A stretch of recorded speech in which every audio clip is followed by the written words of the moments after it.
Hello, everyone. Thanks for joining and welcome to the Marketing Cloud Email Specialist Bootcamp, Day 10. And today's, we're going to look at all the questions, and these questions will be answered by our experts from the Ask Me Anything panel. And firstly, we would like to thank everybody for joining us today, and also speakers and all the supporters of this bootcamp. Today, we are joined by Jenna, Elliot, Corina, and Vlad. And I would like to take this opportunity and thank everyone, Jenna, Elliot, Corina, and Vlad. They have been supporting the bootcamps. MC Learning Camp was founded 2 years ago, and we kicked it off with the Marketing Cloud Administrator Bootcamp, and then we continued with the Developer, Consultant, and now the 5th Email Specialist Bootcamp. And I should say that Jenna, Corina, Vlad, and Elliot have been there from the very first bootcamp. They have been supporting. I really thank a big shout out to you for the continued support. And the next session, the day 11, is on the Einstein features. Elliot is going to cover all the Einstein features, the Datorama, distributed marketing, and all of the advanced features. So this is in view with the change in the exam format a few months ago. So we're going to cover all the advanced features. And with that, I will open the floor for the questions. We collected a few questions earlier, so we are going by the order of the questions that we already received. And please post your questions in the chat window, so we'll get to them once we finish the questions in the sheet that we already collected. And a few questions, frequently asked questions. So in case you have any questions right now, this session is going to be recorded, so we'll share the recording at the earliest possible.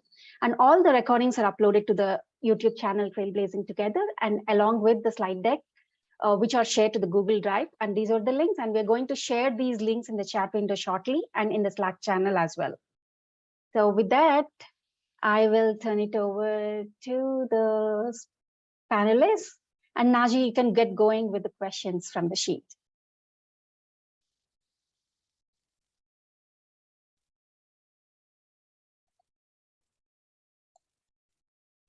Okay, I will start with the questions here.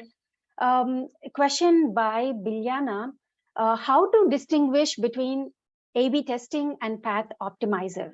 In what scenarios should be best practice to use each? I mean, like in what scenarios we should use each of these?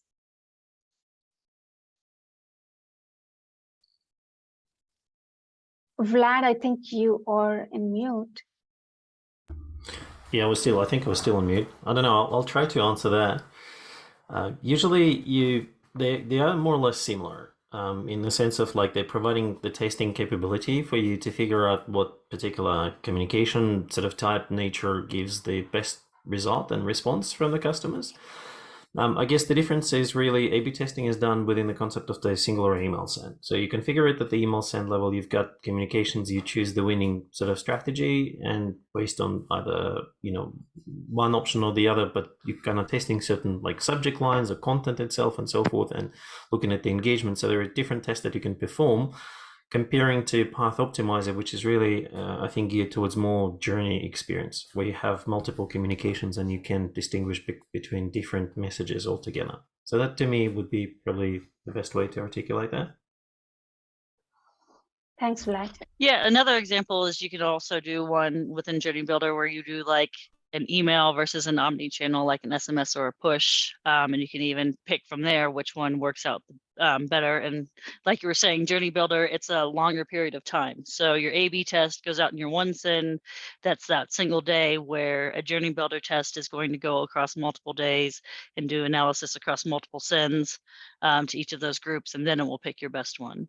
I prefer neither of those options within the tool, and to do it with AMP script usually in personalization and pull my own results, because I have a lot more control over those, especially over the audiences and what they're receiving. Thanks for the details, Corina. And this is the question that I hear frequently in the session as well. And people who are new to the Path Optimizer, they're a bit confused between the difference between the A/B testing and the Path Optimizer. Thank you for that. A good thing to remember with Path Optimizer is it's only available in Journey Builder, really. So if you, the A/B testing tool is available in Email Studio or in Journey Builder. So if you think about it that way, you can easily identify for the test taking purposes what tool to use where. That's a good point, Jenna. Thank you. And moving on to the next one, how to address partner seed lists. I understand that they're a kind of API. If you could share a demo or a use case on how they are used in Marketing Cloud. Partner seed lists. They're talking about like a deliverability partner seed list, or I mean, there's a lot of different. Sounds like that. I was kind of thinking that's most likely deliverability ones. I was thinking deliverability as well. Or for the SAP. Mm-hmm. Yeah, there's a few different partner seed lists depending on kind of what you're implementing. Anywhere from, Attentive, when you start creating SMS, they give you a seed list to start testing so that you can get all of your compliance pieces approved by all of your carriers and whatnot. Or there's a deliverability seed list, which kind of tells you where you're falling within the inbox, there we go, as far as whether you're going to spam or the inbox and etc. So I'm happy to, any of us are happy to elaborate more if there's a little bit more detail behind that question. Is the person who asked on the call by chance? I don't think so. I know the person, and she mentioned that she's mostly watching the recordings. She's in a different time zone. So. Oh, what? Yeah, he found a whole help desk thing. Yeah, I was gonna say inbox placement. There we go. Yep. This would be helpful. So I am going to share this link as well. So I think we can move on to the next one. This question is about the content delivery in multiple languages. So what is the best practice, best way to deliver the content to subscribers in different regions with different language preferences? What are the settings that are needed to be configured? Who wants to take that? I was gonna say, that's kind of a loaded question. Yeah, that is a loaded question. That's a whole conversation. I think I will tell you that the way not to do it is Google Translate. Every single country that you send it to will know that you used Google Translate, and they will reply, and they will be nasty about it. So that is what not to do. If you have all the money in the world and can hire linguists on your teams to do translations for you, that would be the best way to go about doing it. And then AMP script based off of locale. There's also ways that you can do within your HTML templates so that your template also can handle multiple languages. So right now, many of you probably don't realize that your out-of-the-box template for Marketing Cloud probably is set to either using US or I'm having a brain fart on what the non-regional one is now. EN? Since I don't US? EN US? Well, that's the US one, but there's one that's global that can handle any language, and that's one I don't do templating anymore. I haven't touched a template in almost a year, but there is a locale setting. Unicode, thank you. So yeah, that is one of the big pieces, is even making sure that your template is set up from the start to be able to handle multiple languages. And then, yeah, from there, there's lots of different ways to try it out. Even like if you know another language, that could be how you start it out. You can translate. Like I have a Spanish speaking team member on my team. So if we want to dabble in Spanish, like he's already volunteered that he will do some translating for us to do some testing with it. So that'll be how we get started. But then back in retail, we had like 2 staff members that were just paid to sit there and translate everything into French for all of our Quebec customers all day long. It's something to note. Yeah, and always be careful with the automated AI translators, especially if you're sending to specific countries that have certain colloquialisms, there's many different types of Spanish, and you can easily offend someone by sending the wrong type of messaging to the wrong country or area. So yeah, that makes sense. Thanks, Jenna. I would probably only want to add to that a little bit, just if I may. I think there's maybe just me reading the question itself in a slightly different format, but potentially there's a distinction between how do you define the content and how do you produce the content for the send? And there's another aspect of that is effectively making sure that you structure your data layer within Marketing Cloud to support capturing the preferences, potential language attributes for people, and then constructing your sends in a way that they are dynamic and they account for the language and locale and so forth. Because I think I agree that template setup is important. It's just making sure that when the content is being produced and published and effectively gets into the message, by the time you receive it, you want to ensure that it's correctly delivered. So language is correctly presented and so forth. That's one story. But just kind of like there's an aspect of that as well, because we had, I do remember these good old days when we had a few conversations with international customers and architecting the whole flow for segmentation versus dynamic personalization versus you use like a single sort of data extension as your map to map out which customer receives which particular copy and subject line and so forth. It can get pretty complicated. So I think there's a lot to consider there.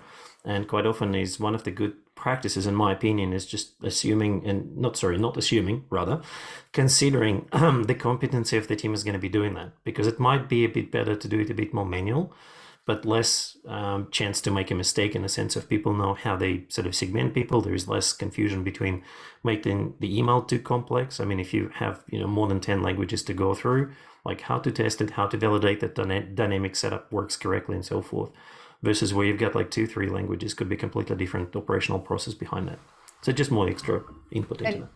To Vlad's point, you might want to taking team dynamics into consideration. If you do have teams that are global, if you have an enterprise level account that is global, and you have teams that are sitting in different locations across the globe, have them set up their own business unit and manage their own, sending and journeys and everything from their instance, their business unit, so that they can ensure that the language is kept how it should be. That's And great, from the Jen. acquisition side, there are ways to even capture the language that people are using to view your page. In addition to having like a drop down or whatever, if you don't want to have that, or if your marketing team doesn't like the aesthetic of having a language option in your acquisition form, there are ways within the metadata to be able to grab that as well, so that you can at least take a guess at what their preferred language is versus just sending them a US or English email. It can get a little bit messy with VPNs and such, though. You got to be careful doing that, grabbing their location from their metadata. So always take that. Oh, not their location. You can just see even what language they're viewed it in. That's a good point. Yeah. No, I don't need their location. I just need to know what language they actually were reading the page in. Those are really good answers, you guys. And I do have a couple of questions regarding the approval process. I'll go one by one. The first one, what are the different kind of approval processes for emails?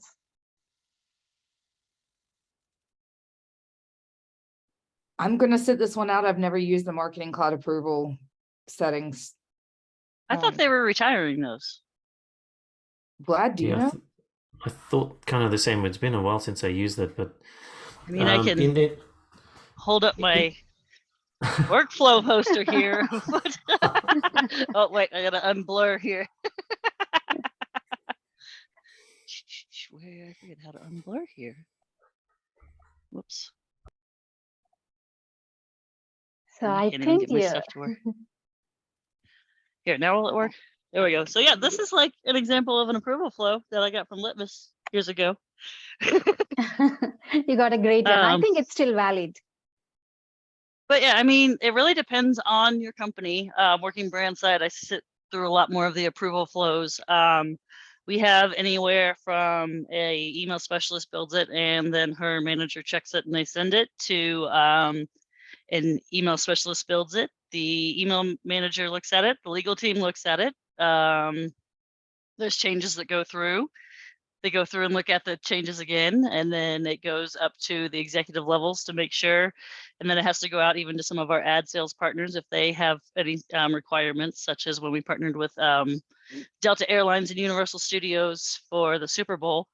And so they also had to approve all of the emails and content that went out. And then from there, It went through all of our QA testing to make sure all the data was in place. So it really kind of depends. I wouldn't use Marketing Cloud's approval process so much, especially since I think, like I said, most of us thought it was going to be retired. There are tools I know, like Litmus and Email and Acid both have approval flows that you can use within theirs, where you can actually like give a thumbs up and a thumbs down, and flag the emails that need issues. I think some of them you can even make notes on what needs to be checked and then send it off to different groups. And then, yeah, Najee just put in the approval process pieces from the Salesforce Marketing Cloud notes, but yeah, those haven't been widely adopted. So I believe they're going away at some point. Yeah, to second that, I agree. Yeah. From just like from the whole testing perspective, I think there's only like, from my remembrance, there was only like one question in regards to approval. But you have to definitely have it set up first to do all of that. And most of us just really just approve with our own management teams and approve with our copywriters and stuff like that. And then once it gets approved, we don't really do the whole Salesforce Marketing Cloud approval process. Yeah, that approval process requires everyone in your approval process to have access to Marketing Cloud. And then once everyone in your approval process has access to Marketing Cloud, then they want to see the data, and then they want to see the templates. It's if you've read the book, If You Give a Mouse a Cookie, you're giving the mouse the cookie. So don't give the mouse the cookie if you don't have to, because he's going to want some milk. I'd probably just echo Najee, I think is the fact from the exam standpoint of view, you kind of need to be familiar with the process within the Marketing Cloud itself. If that's the angle you sort of pursuing with that question, then just have a look at the help. There's a pretty well defined sort of steps through how do you set it up and what's the flow of that, because it's important to know, like, you may not be able to choose an email for send if that hasn't gone through the approval, and you need to understand, like, is approval done by like same person or multiple people? Does it need to be, role allocated and so forth? Like, that would be the consideration that you need to go through. Thanks, Vlad. Yeah, and I sat on the group that rewrote the email specialist exam, and we took those questions pretty much directly from the help desk stuff. So I would definitely read that. I can't tell you the questions because I'm not allowed, but I can tell you that the help desk articles that were just posted on here were cited. And they're not heavily weighted for this section. Yeah, they're not at all. Yeah. Like you said, there's like 2 questions out of 60, so you will still pass. That's a great tip, Karina. I have 2 other questions related to the same approval process. I will defer those questions to a later time. So moving on to the next one. What should we do with a user who has reported us as spam multiple times? Do we fully delete from the all subscribers list or move to auto suppression list? Also, move them to a suppression. Oh, sorry. Yeah, one more thing. Also, how does a suppression list differ from an auto suppression list? Good questions. You should move your complaints. If someone marks you as spam one time, move them to a suppression file. Don't wait for them to complain twice. That first complaint means they need to be moved to a suppression file of some sort, auto suppression or manual suppression, either way. And there's a data extract that can do that in Automation Studio. You don't have to do any fancy querying. You can literally go in, check the box in the data extract for the tracking extract and get that out and then re-import it into a suppression list. Absolutely. It's very, very easy, quick, and a good way to keep your data very clean. And that way you don't have to worry about being blocklisted or anything like that. So just go ahead after one complaint, put them on the suppression list. Don't delete them though. Don't delete them from all subscribers because you want to keep them in your records. They might come back. You never know. They might like remove themselves from the spam setting and come back and say, okay, I don't see you as spam anymore and I want to get your emails. So they might become a valid subscriber once again. And that's where auto suppression might get you in trouble. And I usually steer away from auto suppressions. I usually like to be very manual with my data and get my hands in there and get keep that manual control. So I'm not a big fan of the auto suppression list myself, just because they're hard to delete from sometimes, or to remove subscribers from if you have that scenario where a subscriber doesn't view you as spam anymore and wants to resubscribe. So So I'm I'll the opposite, and we use a ton of auto suppression lists. But we also have gaming, where you have to be over the age of 21 in order to gamble.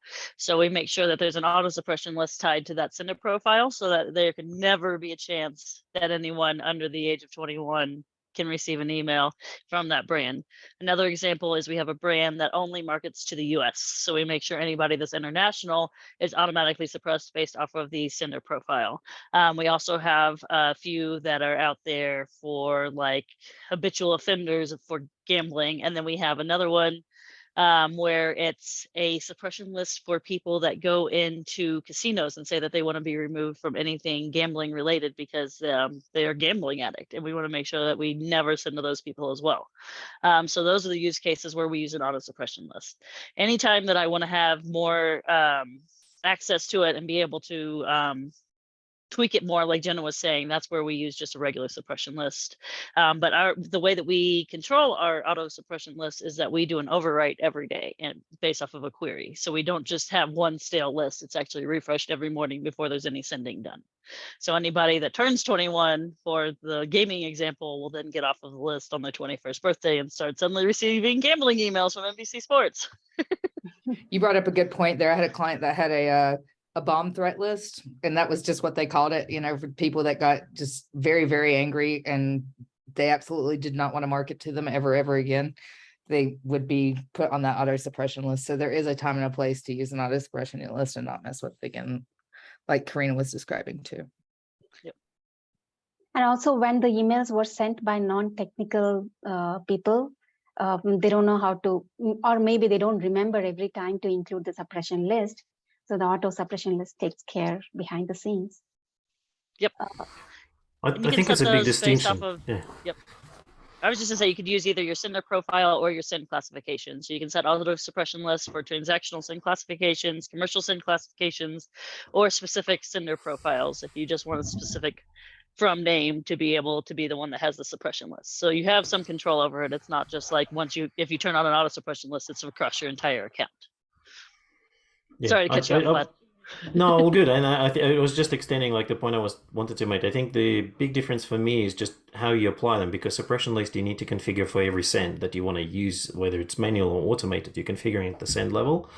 Versus auto suppression that allows you to kind of use a high level construct. So you can go into like, as Karina just said, like you can go into, for example, send a profile or send classification. So take all the transactional commercial messages and apply that suppression list altogether. And as you mentioned, JB, it means that the user who's configuring send doesn't have to worry about that. So suppression is just like a moment in time when you're configuring the send or sending, versus auto suppression, it's for like the sends pretty much from that point you activate onwards, and all the future sends that's going to be configured, they're going to be subject to that configuration. So that makes it a bit easier. And I also wanted to kind of mention that like delete from all subscribers. I think it almost implies that you target all subscriber lists, but which most of the time is not going to be the case, right? So you do want to exclude people who get the spam, whether they do it once or twice, from your targeting opportunity. And ideally, even like suppression list will help you to enforce that you don't accidentally send to them. But ideally, you want to get to the point where they're excluded from targeting altogether. So you get your numbers right. You can actually understand who you're sending to, instead of saying like, well, my audience is, let's say, 1,000 people, but 75 of them sitting in the suppression list, and I'm not sure who they are. So you'd rather want to see that you actually can target a certain number of individuals. And that kind of goes back to the least hygiene sort of concept altogether. Yeah, we clean up our statuses so that way we don't have the issue of people sending to like 2 million subscribers and they actually only get the email to like 998,000 and wonder what happened and where this other almost million people went. We had that at my previous role in retail, and every single time we got any new leadership, I always had to explain our auto suppression lists because we had such a big drop. For the consultant's exam, though, you'll need to know the distinctions between an auto suppression list and a regular manual suppression list that Vlad described as being able to suppress, or as Karina also described too, as being able to suppress at time of send automatically, versus having to add the exclusion list or the suppression list to your send definition. Well, then they have separate definitions for the suppression list and the exclusion list, even though. one is typing in like AMScript into an exclusion box and one is an actual list.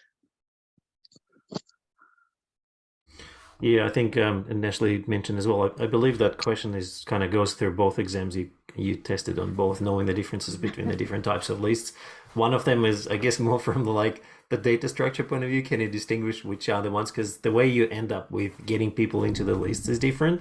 With your auto suppression list, is you're not directly kind of getting into that. You have to kind of manage it through, let's say, a backend operations and marketing cloud like query script and whatnot, versus the suppression list where you can import people in and then you get to actually see that through the preference center. So as a final subscriber who gets to a preference page can actually choose and say I want to be included to excluded from that. I don't believe if the auto suppression list you can expose it through the public like a preference center altogether. Nope, you'd have to do Something the worth publication list and then move it over to a suppression list. Yeah. We're getting a lot of Or good. upload to a DE and then move it over to the suppression list. So. Yeah, given that we do have multiple lists, and for beginners, this was the question asked during the session as well. They are confused with what is a publication list, suppression list, auto suppression, and all. And similarly, the most often confused ones are the subscriber IDs and the keys. So I see a question related to that. Can you explain the differences between the subscriber ID, subscriber key, primary key? Any easy way to remember? Yeah, there's one. They're reasonably well done in the sense like you go primary key has nothing to do with individual. That's pretty much database concept. So when you think about your data extension and you say, how do I uniquely identify a record in a data extension? And to make it even easier, think about your data extension where you say save the store number and store name. In this case, it's nothing to do with people, nothing to do with subscribers, but you still need to define a primary key because you want to make sure that there is no same store repeated multiple times. And you can choose your store number or store ID to be that primary key. And that's effectively covering that primary key from the data storage perspective. The difference between subscriber ID and subscriber key is simple too.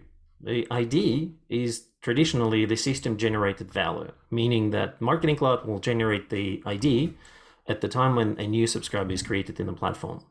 Versus subscriber key, so anything more related with the key, is something that you need to define as a user. And therefore, when you go to your data, when you say, here's the data extension, or think of that, here's your spreadsheet with people signing up through the web form, you need to tell the platform which particular field contains the value that will identify that individual uniquely. So it's sort of similar to the primary key in the concept that needs to be unique, but it really has to do with people, with your subscribers. So you're kind of attaching that identifier for them. The system ID, the subscriber ID, is going to be generated just to ensure that there's a correct handling within the backend, that the additional data is being linked together correctly, and it doesn't want to rely on your subscriber key value to ensure that the indexing is done well and the database operationally works and functions well. So it's kind of like simplified. Subscriber ID, system generated value for the person. Subscriber key, you tell the platform what is the identifier for that individual. And primary key is the unique record identifier in the data extension. Hopefully it's so just easy to now. add in, the way that I tell my team to think of primary keys when I'm teaching them about SQL is that a primary key means that row or that whatever that is cannot have a duplicate. So if you want something to be able to appear more than once in the table, it cannot be a primary key, because a primary key means you only get one instance of that. And a non-primary key or any other nullable field or whatever the other options are, you can have as many as you want. So if I have a primary key and I put in Anna as a first name as a primary key, that means there is only one Anna in the entire database that can be in that table. But if I put in a subscriber key as a primary key that is a unique GUID or something, I can have an infinite number of GUIDs tied to an infinite number of Annas. And then I can have a whole bunch of Annas in my table. And if you're moving data around the platform or querying or pulling any sort of data, remember that your subscriber key is the key that you set, the key that you define, and the key that you want to analyze. It's what you want to pay attention to, probably a little bit more so than subscriber ID. Subscriber ID is a system generated value once again, and it's more for backend indexing, like Vlad said. So whenever you're doing your analytics post send, pull subscriber key. Don't pay as much attention to subscriber ID. I That's wanted to all share clear. one interesting experience that Karina's sort of explanation reminded me. So having to do with names, there was a question from the user. Well, not question, the actual bad experience from the user when they were configuring a data extension, and they had to define primary key. Well, they thought that they needed to define the primary key, and confusion with primary key and subscriber key ended up with them choosing the first name as a subscriber key for a send.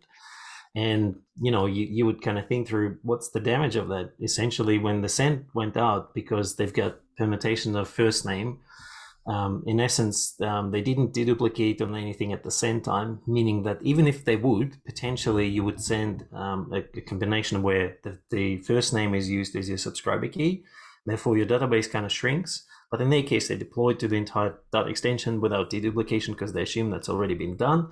And unfortunately, they ending up sending people information that didn't belong to them. So that was a very terrible mistake to make. It was financial institutions, so the impact was quite significant. And that's where sometimes subscriber key becomes like, you might not necessarily pay enough attention to that, but it's very important when you, in fact, nominating that at the data extension level, that the field has to be the unique value of the person identifier that you use, and it's matching to your subscriber key values in the alt subscriber list, because that's effectively one and the same thing.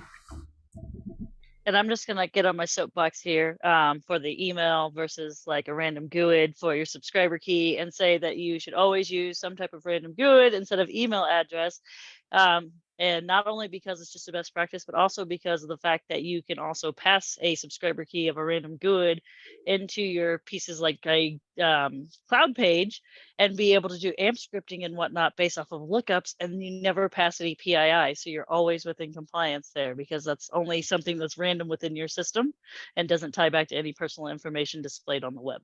Well, not only that, if you want to do any sort of SMS messaging, if you're identifying with email address, then you're going to have a hard time syncing up records, and there that Yep. data hygiene problem comes into play again. You just want to keep your data clean, nice and fresh. Yeah, sorry, Najee, I'm bad about using Yeah. PII is personally identifiable information. So I'm not giving any, I'm not showing the world your social security number and your first name and your email address Exactly. in your URL when you click a link.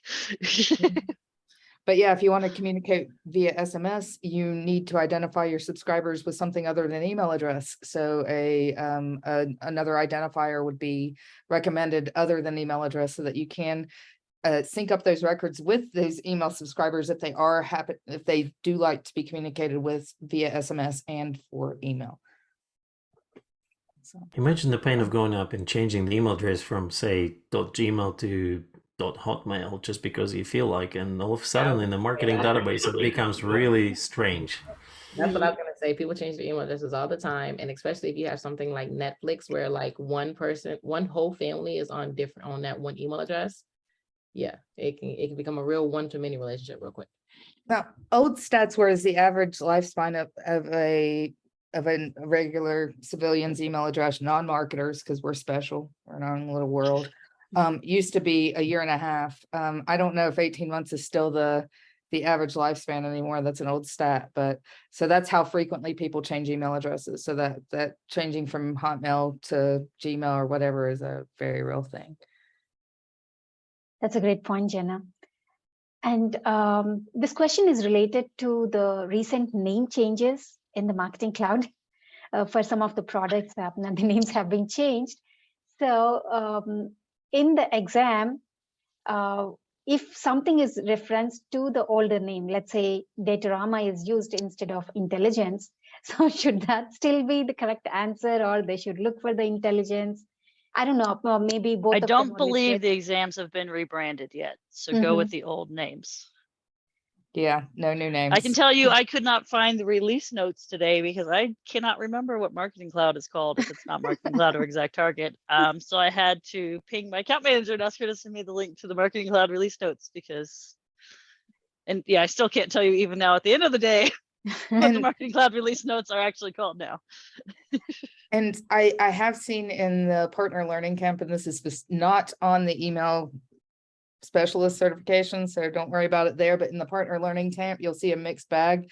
Some of the tests have been updated, some of them have not. And in that case, it's multiple choice. So they won't say Datarama and intelligence. They'll only use one or the other in that same question. So don't worry too much about the names. As long as you know both of them, you should be good to go. That's wonderful. And another similar question regarding the retired products, the Social Studio. There may be the question still regarding the Social Studio. So if there's a question about like how to get the audiences from the Facebook to the Marketing Cloud, so Social Studio would still be the answer, right? It's not changing and people are still using it. It's not completely end of life. Yeah, we had that question a few times asked. I think there've been a few considerations. It's something that we looked into specifically for advanced cross-channel exam for accredited professional. We're not taking it away because the product is sort of still operational, and we still want people to at least have a knowledge of that. The fact that we're not selling it going forward, it doesn't necessarily take away the need for it to be maintained and operated on, and therefore it will stay for some time until we fully kind of done with that, and then the exams will reflect that and it will kind of fade to exist. But I think there was a part of the question with regards to Social Studio specifically was about the data collection and so forth, because I think it's a bit different from Social Studio functionality altogether. Thanks, Vlad. The next question is regarding the Marketing Cloud Intelligence. So when do we use intelligence reports, comparing with the reports that are already present in the Marketing Cloud out of the box?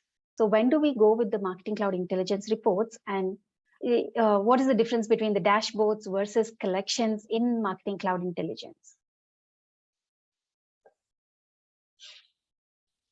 So the out of the box reports are mainly a lot of aggregate. So it's like by week, by day, etc. The Datarama / intelligence / whatever it was called before that reports have the ability, there's a dashboard in there so that you can see SMS, not SMS, I think push and email, not SMS yet, but you can also create pivot tables in there, which is something you cannot do within the old reporting setup. So I can tell you I am not an analyst and I hate pivot tables. So that part does me no good, but I have other people on my team that are pivot table masters and can get all kinds of great data out of there. So that's where you go when you want to get the more granular data and be able to do some of the side-by-side comparisons that you're not allowed to do out of the box. That's great.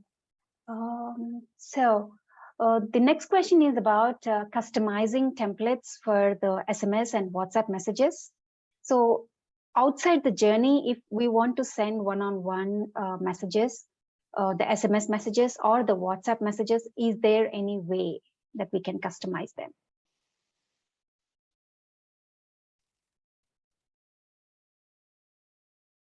So the SMS templates, the only thing I'm familiar with as far as SMS templates is you pick the different versions of the template, and that basically controls how it's going to be sent to the aggregators and packaged behind the scenes. It doesn't actually like control your message. You put in your message, you put in your short code, you put in like if you want to do a poll, you'd put in all your questions and how to answer those. And it's very similar to WhatsApp. So that really from your side, you just pick the type of template that you want to build, so that way the aggregator knows how to process it properly and how much data it's going to take, and then Marketing Cloud knows how many super messages to charge you. Awesome.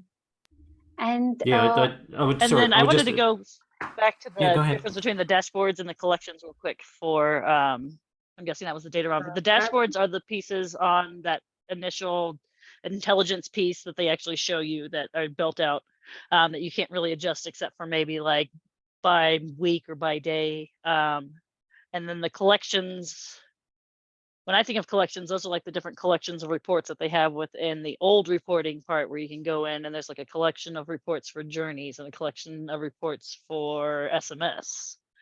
Unless someone else knows of a different type of collection that they would be talking about when it comes to the reporting side.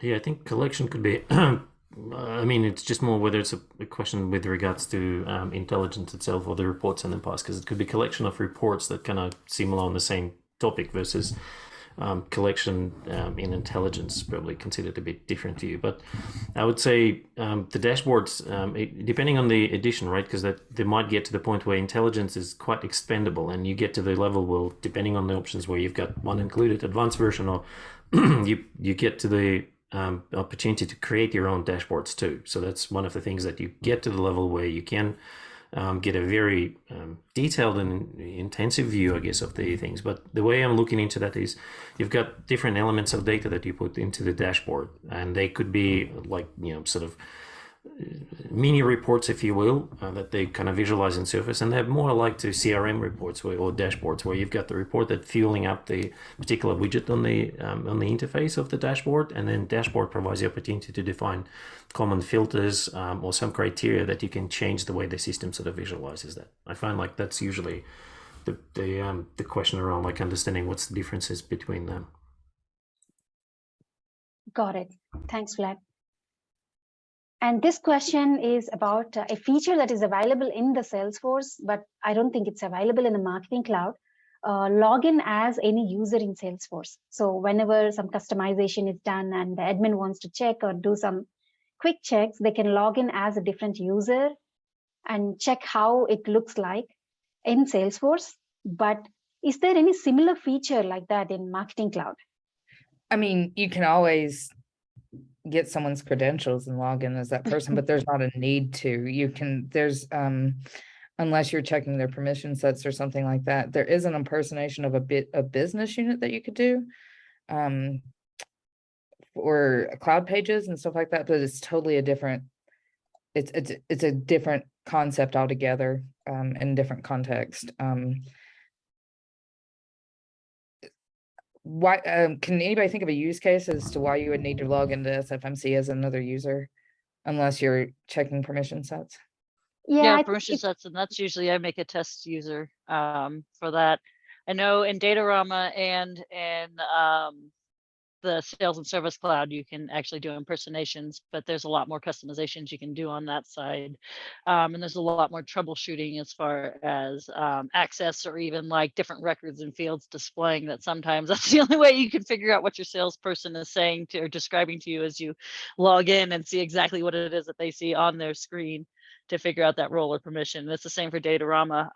We have the paid version of Datorama, and that's how I can tell who can see what dashboards sometimes, because they don't actually tell me the dashboard name. They just go, I don't know, the email dashboard, but we have an email operations dashboard, an email sending dashboard, an email subscribers dashboard. Like, we have 3 different email dashboards. So I have to usually impersonate just to be able to even see, or sometimes even to help them with like MFA type access.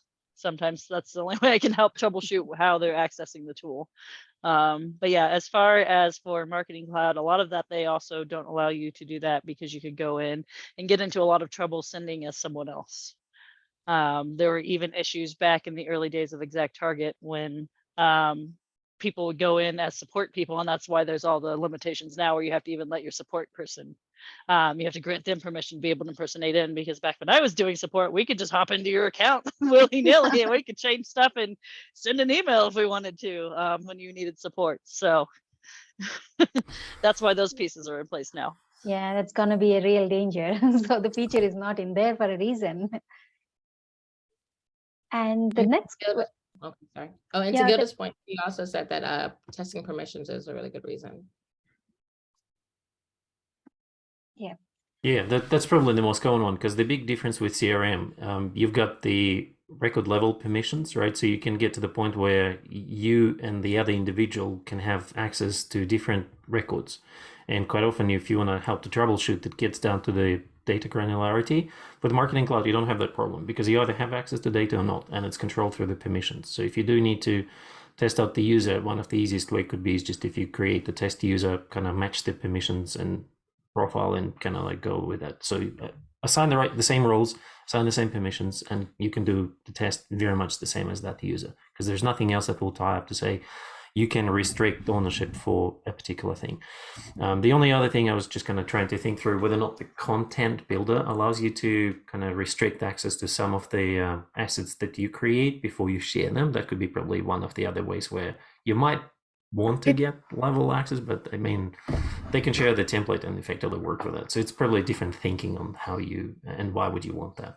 Well, and yeah, and there is a case in Content Builder where you can, if you put it in the shared folder in the shared directory, you can restrict who has access to make edits.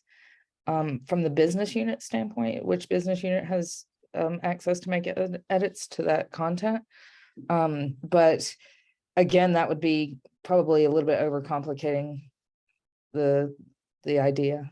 So you wouldn't need to really log in, except if you were to create that test user to check permissions for that. So Yeah, and one of the main ideas is that a lot of those other systems where they have the impersonations, those are databases of record where you try not to use your marketing tool as your database of record. You try and bring in the data from your database of record to do marketing to, and then sync it back to that database of record. So that is part of the security pieces for those as well. That's an important point to note. So the next question, it's more of tied to the subscriber ID primary key or what we should go with.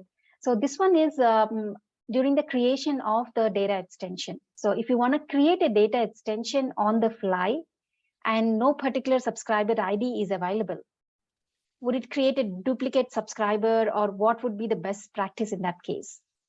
you don't worry about subscriber ID, worry about your subscriber key and how that's relating to the data extension. If it needs to actually relate to the data extension, you don't have to have a subscriber ID or a subscriber key and a data extension to create one. Yeah, your Wonderful. email address at that point could be the primary key if you didn't want to have a duplicate. Awesome. Yeah, I would probably say just in that, because I'm trying to kind of think through like what could be the nature of the question. Yeah, it's like, why would you want it? So if you do create the dot extension, there is no real constraint on what you need to have. And even the primary key, you don't have to have it. You can define a field or a set of fields to be a primary key, but you don't have to define it either. The dot extension can be added to, you might not be able to do updates if you don't have a primary key defined, but at the same time, you can still collect the data. So nature of like subscriber sort of reference, like the subscriber key, I think the big factor to think through, if you're creating a sendable dot extension, then you want to make sure that your subscriber key is in place and it's the right one, because you don't want to create another subscriber in the all subscriber list further down the chain, or get to the point where you reference an existing subscriber key, like if you use first name and it already exists in all subscribers, then it's going to be a detrimental effect. So think through what is the actual need? Like, why would you ask that specific question, in the sense of like, is it based on the fact that you have an incomplete data set? Then it's totally okay. You can handle that. You can collect the data and build up upon that. Maybe there is one form and there's a second form, and then you somehow merging them together down the track. If you're collecting the data and you acting on that straight away, then it's a bit of a trouble, because you want to make sure that your data is somewhat complete to the minimum level. And it goes back to your probable overall data strategy, like what is the complete data set, the minimum number of fields that you want to ensure exist before you start communicating with the person. And at that case, you need to reconsider, like, it's not the fact that you can do it, it's the fact that you don't want to allow for it, that you want to action on. Wonderful. Thanks, Yeah, Vlad. hey, sorry guys, I think I asked that question, and it's because sometimes I get users who ask me to create a data extension, a shared data extension on the fly. And sometimes I get confused when there's a setting on the data extension that says to use one of the fields that relates to the subscriber. Yeah. So that's the only reason why I asked. It may not even, but you guys explained that earlier, so I think I now get it. Thank you. And the next question, it's related to the email design best practices and the text, the length of the text under the details. So the question is, somebody is making a changes to the CTA button to encourage the app download. So what the ideal text should be on the updated button, the call to action button? Should that be download or download now, or our new app, or download our new app now? Test into it. That's the appropriate Yeah, time that to is an do A/B testing test. example. Is your solution. Or you ask your Yep. marketing team, because usually when you're a Salesforce Marketing Cloud developer or builder of any type and you try and write copy, your marketing or copywriter gets very angry, even if it's a button change. But always test into it. Every audience is Yep. different. You never know unless you test it. So test into it. See what That's a gets the great point. most clicks. So I Especially will, with the app downloads, like I mean, there's this. I think Anna was just looking at the chat. This less is more. I think the simple is more as well. It's like make it simple and look at the if there is a traditional behavior that's already implied through things like download the app. There are certain triggers, visual, that will prompt people to understand without you explicitly spelling out. Download it now. Yeah, do the that. App Store the App icons. Store All you just button. put That's those it. links to your. Yep. Exactly. Yeah, you just put the App Store it's buttons a and you put a common link thing. to your app, and that's all you need. You don't even But need you a bo- CTA anymore. People just That's know right. that we've just trained them. We've done good, You emailers. We've done good. Yeah, you've both mentioned that your marketing team will be the best kind of point of contact to say, what exactly do you want to show that? Because but hopefully they would know that, and they will tell you, like, you don't need to spell it out, just put this button in place, and everyone will know what to do with it. There's a whole generation that knows exactly what to do with every icon now. You don't even need to put words, except for us old folks like me who still want to see where to click here. I'm joking. Well, consider people who download emails without images these days. I don't know if there are people like that, but hey, we should account for it, right? Wonderful. So moving on to the question related to the approval process again. So this is the last question from the filled in form, and we'll then move on to the questions in the chat. So if you have any questions, people, please post them in the chat window. This is your chance to get your questions answered. So the last question regarding to the approval process is, if let's say the email is approved and it is updated after the approval. So what happens to the email status? And if you want to send the email again, do we need to get the approval again? And it goes back to the same answer. So the approval process may not happen out of the box in the Marketing Cloud. If you're talking, like, I'll probably do it this way. If you're talking specifically about Marketing Cloud process, the approval process that we have, then there is a certain flow that you kind of follow through. And think of that the way, maybe just to simplify that understanding. You have an asset that you develop. It needs to be approved before it can be used to be deployed. So before you send a message with an email, it needs to go through the approval process. Once the item is approved, like the asset is approved, it becomes actionable and you can use it for sends. If you then go up and start refining that and making changes, you'll have to go through the approval process one more time. And until you get the second approval, we'll reapprove that in essence, because as soon as you make changes, you effectively breaking down the bond between this was approved copy and we're happy with that versus now it's no longer approved copy. We need to verify that it's approved copy. That's the whole point of creating the approval process in the first place. Now, in practical terms, it might not be the way that organization operates, and that's the point that both Jenna made and Karina made. It's rarely implemented because it seems like there are different processes, and the way you create creative assets is quite different from the time when we, I guess, created the email application and we thought about how the template is going to be created and done within the Marketing Cloud email builder and email studio altogether. So it's very different in the real operational cycle today, and that's why you rarely see these being done. But from again going back to, if you pretty much preparing for the exam, you need to know the whole process, the entirety of locking and unlocking the asset and what happens in the change. And kind of like, as I simplify that, if you approved it, you can use it. If it's modified or not approved, you won't be able to use it in a very simple view. That explains it clear. Thanks, Vlad. I did want to say I found something on the collections piece for intelligence and Datarama, and collections is the gathering of your data to be able to report on it, versus the dashboards are the actual visualizations that you can see. I hadn't actually heard it called collections. I had to look on Trailhead. That's the only place I found it. Anything mentioned on Datarama collections. I've never heard that term. So that is them getting nitty gritty on a Trailhead trail here. Actually, I thought collections was a collection of dashboards. There was like I've seen that used, and I was trying to find like the page that No, has it that says definition. enables to. you to synergize all your data and consume it in one place. You can segment your data based on use cases or stakeholder. All You right. can so collect a here's- collection of all your mobile data, or even a collection geared for executives. And then you can visualize, organize, and personalize the data in your collection on a dashboard. But yeah, it's all on that link that I just put in there. So Yeah, thanks for the link, Corina. Yeah. I was like, I have the paid version of Datarama and we use the Marketing Cloud version of Datarama, and I had no idea what a collection was. So someone who was trying to trick you. Thank you. Thank you for the clarification. So now we'll move on to the questions from the chat window. Naji, you want to take it forward? I do. First of all, I'm so excited. Thanks, guys. Like a lot, guys, for all these awesome answers.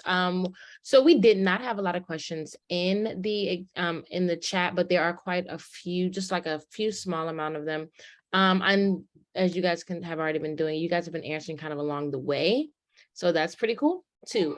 So one question that we have, which I'm answering, but file drop versus automation. Versus schedules with an automation. File drop is when you don't know when the file is going to come in. It can come in morning, night. We have no idea. So you generally want to do like a file drop there. If it's scheduled, it's because you want to schedule your automation to run every day at 9 a.m. every single day. It's kind of when you want to, but you guys have any other things to add to that? Yes, couple actually. Here's some pointers and some best practices. Okay, so for file drop automations, remember, keep your naming pattern simple. You want to keep it something that's going to be consistent day to day. Do not put timestamps in there. Use dates. Stay away from timestamps. They will get you in trouble. Server times are different. And you will just have problems with them. I've seen people try to go down to the second with the dynamic timestamps. And look, when you drop that file on, I guarantee it'll be 2 seconds later before the system is activated, and they'll never recognize that file as being that same exact naming pattern. So stay away from timestamps. They'll get you in trouble. And then for your automated not file drops, your automated scheduled automations, make sure you don't pile a whole bunch to come in at the same time every single day. Remember, those things are queued. And if you queue up a bunch, like 9 at the same time, like, I don't know, like say, I don't know, 9 at 9, then you're going to run into some difficulties with performance with the platform. So just don't stack them on top of one another. Keep them clean. And if they're going to require any type of querying afterwards too, that are the same table, then you can only query a table one query at a time. And so only one query is going to actually successfully run.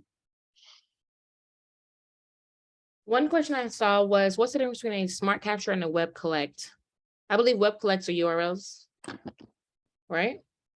Or am I thinking parameters? Smart capture is a form that's pre-built, that's pre-designed, that's available as a template for your cloud page in Marketing Cloud. Mhm. And that can send data to a data extension from a web form. And web capture is when you have a web form and you're just capturing information from. I can add to that. There's a from the practical point of view in the exam, the web collect allows you to capture the data on the list. So you can hook it up to the list and you can get the list collection. Versus Smart Capture is a free style form builder that you can connect to the data extension. You can capture the data into data extension, but there are a few more things that you can do with the Smart Capture because it allows you to trigger the acceptance of an individual into the journey. So that can be another way. So having a look into what you can do with two things makes a difference. For the exam, you just need to know that web collect is effectively your target list. So you nominate the list and it will collect that to the store the data at the list level.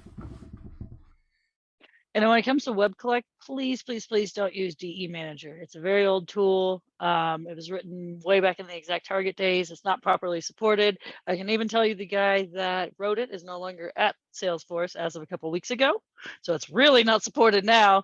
But the other piece is that it stores your client ID and your token for your account out on the web, which means that your account is now no longer as secure as you thought it was, because in order to be able to integrate with that DE manager piece, it does not securely store your credentials like it should.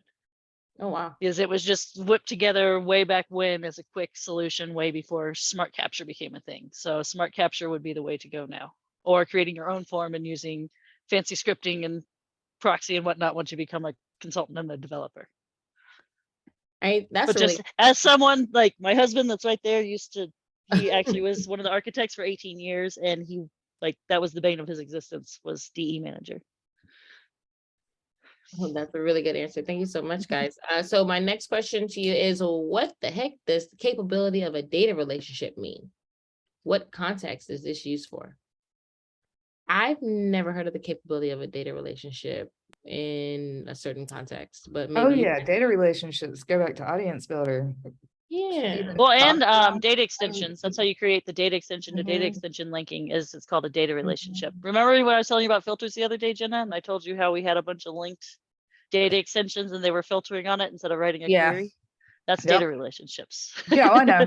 And then So- there's data extensions you can, or data relationships you build out for Journey Builder as well. So if you want to link multiple data extensions, you have to build data relationships in it's not audience builder, it's contact builder. Thank you. Contact builder, yeah. Contact builder, yeah.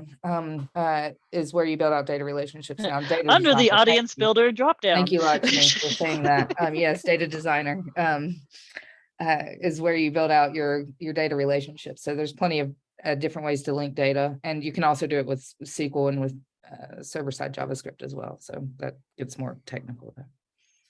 But in both places, I wanted to say that keep in mind that whatever you can do in the email studio with data extensions data relationship is different from what you do in the contact builder data relationships, and they're used in a different context. The contact builder enables you to connect and relate data for the user within the journey. So when you're doing like data decisions and you want to be able to traverse through the specific hierarchy of all your data extension and kind of say how that particular point relates to these and that, that's your data relationship. It enables you to be able to see from the individual standpoint of view any other additional attributes. Versus when you go into the email studio and you've got data relationships there, they provide you an opportunity for doing kind of like a drag and drop segmentation. And you can create filtered data extension, as Karina was saying, which is quite a convenient way to do a very simplistic sort of targeting and audience selection.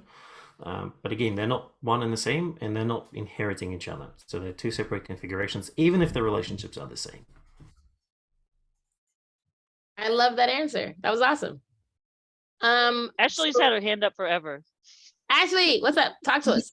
Hey, okay, so I just took the exam yesterday. One of the questions that I submitted, it is from the exam, so I understand you probably can't answer it exactly, but it was regarding the download the app button, the call to action. What direction can you give us that would be a clear answer for what do they want on the exam? I don't They know. want the shorter is better. That Okay. I think Gilder and Najee had posted. Okay. I can't believe that question made it through. That was Yeah, a it's stupid one of question. those Sorry. email practices. You want to keep the content short and sweet to the point. You want your buttons to be large and mobile friendly, and you want them to be you want to kind of keep them very actionable. And you don't want to do things like now it's an emergency, because you don't want to use that type of talk. So the one that had now would not be the answer. Got it. Thank you. I We wonder got, if it's a score mhm. deck. I wonder if it's a score question altogether, because it's like it's really poorly worded, to be honest. Yeah, that's what I'm wondering, is if it's one of the throwout ones. So there was like one final question. There's not really many questions, and it's kind of good because it's already we're hitting at 10:05. So they just want to know, can you share data extensions between different business units? And yeah, you can. So that's the answer. There's a shared data extension folder Yep. that you can share data extensions through different business units with. That about sums that up. So If Can I throw in one other thing, Najee? There was a question I saw Sure. earlier today that we didn't bring up, that somebody had asked about when you're new to the ecosystem, how to get in. I just wanted to say, not necessarily by being like an email manager, but the specialist roles and project manager roles are going to be how you get your foot in the door and you start to learn. I can tell you, my project manager is actually on this call that I hired. So shout out to Sam, but I brought her in and I'm basically teaching her Marketing Cloud in addition to being able to be our project manager, because she has to know how Marketing Cloud works in order to properly manage our projects. So she's learning how SQL works. She's learning how the data extensions all relate to each other. She's learning how you can't touch the contact builder data schema unless you are comfortable breaking everything across the entire account for Journey Builder. So don't necessarily like consider that you have to be an email specialist with this email specialist exam. There are lots of other ways to get your foot in the door in these email groups that are, and then you can slide over to being the one actually building and sending the emails.